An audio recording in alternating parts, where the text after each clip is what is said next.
Welcome everyone to another short presentation, this time recapping the first carpometacarpal joint osteoarthritis.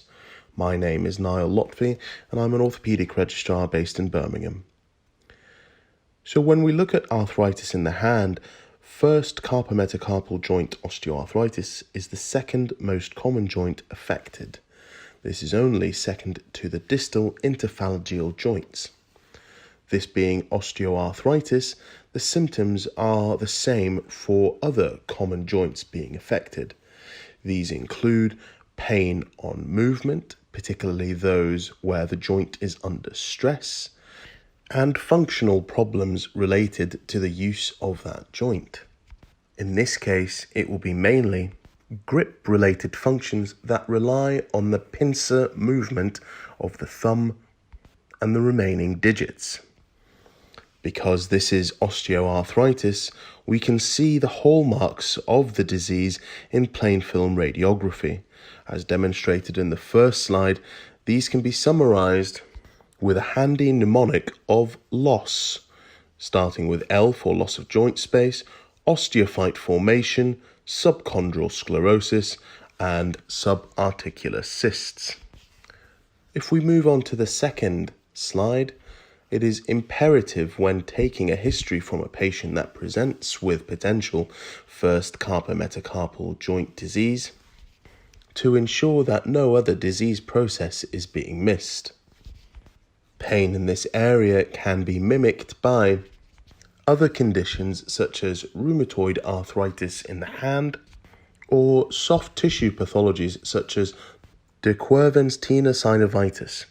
Some of the hallmarks of first CMC osteoarthritis are the fact that it presents in a largely aging population and is more common in women.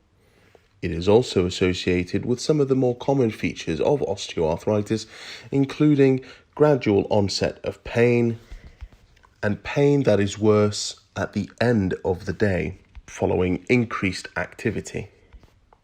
When you come to examine the patient, as described in slide 3, it is, as always, incredibly important not to cause the patient too much discomfort.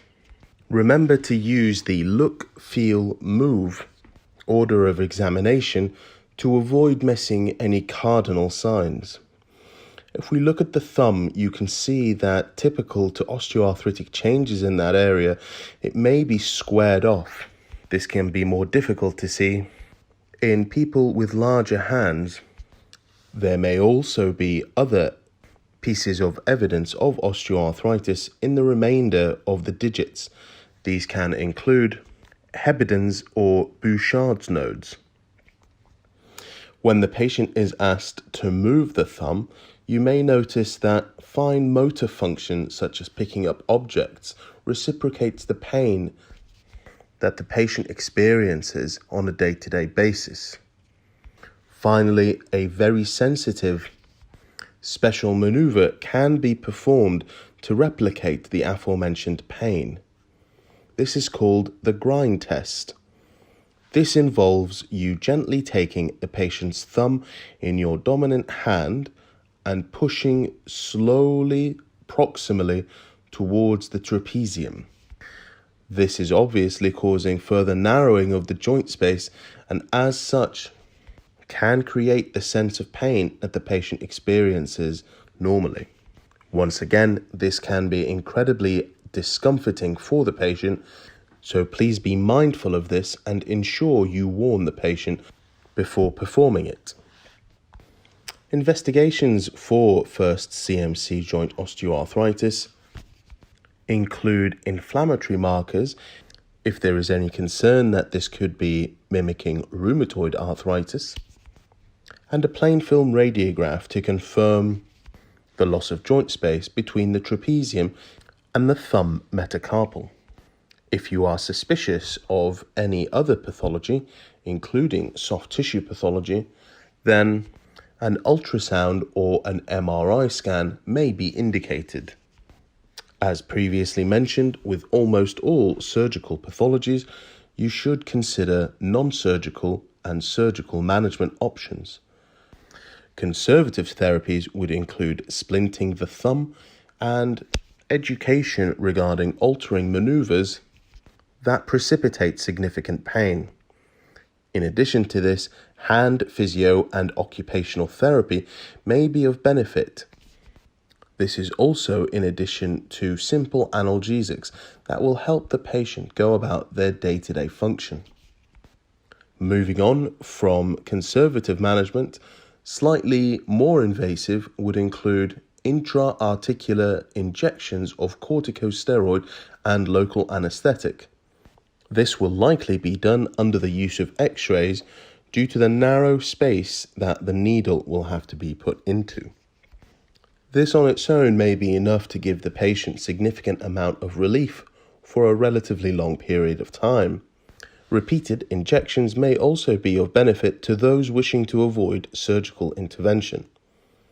Finally, there are numerous surgical options associated with first CMC joint osteoarthritis. These can include excision arthroplasty of the trapezium or fusion procedures. The aim of both techniques is pain relief as opposed to functional restoration.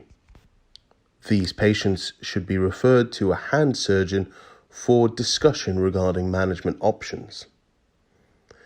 So, to summarize, first CMC joint osteoarthritis is a disease process involving the trapezium and the thumb metacarpal.